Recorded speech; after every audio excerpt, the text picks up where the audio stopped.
Hello everyone and welcome back to Michael's Test Kitchen. Today we are inside the RV. This is RV edition.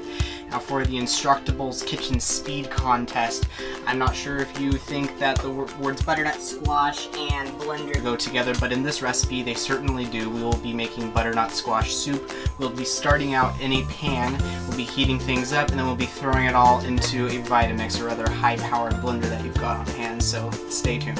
We're just going to get the garlic going in the oil right now, getting it all nice and browned, releasing the aroma.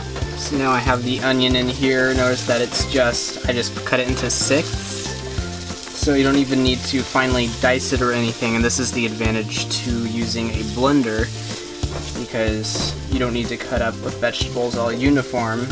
You're just going to be blending them later. And by the way, this is oil, coconut oil, that's in the pan right now, which has a high burning temperature, so that's why I like using it for sauteing things. So now you'll just need one of these. This is chicken broth.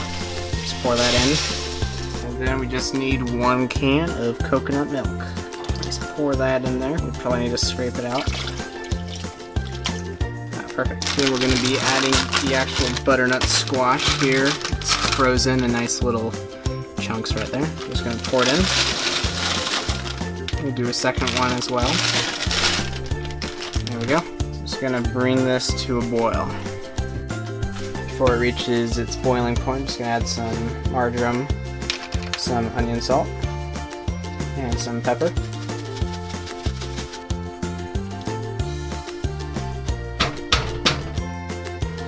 Right, so now that it's pretty much boiling, we can go ahead and put it in the blender.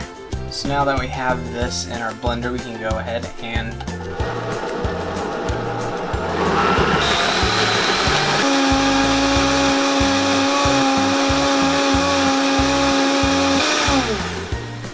that's about good. So when you pour the soup in, it's perfectly smooth, pours quite easily. And there you have butternut squash soup.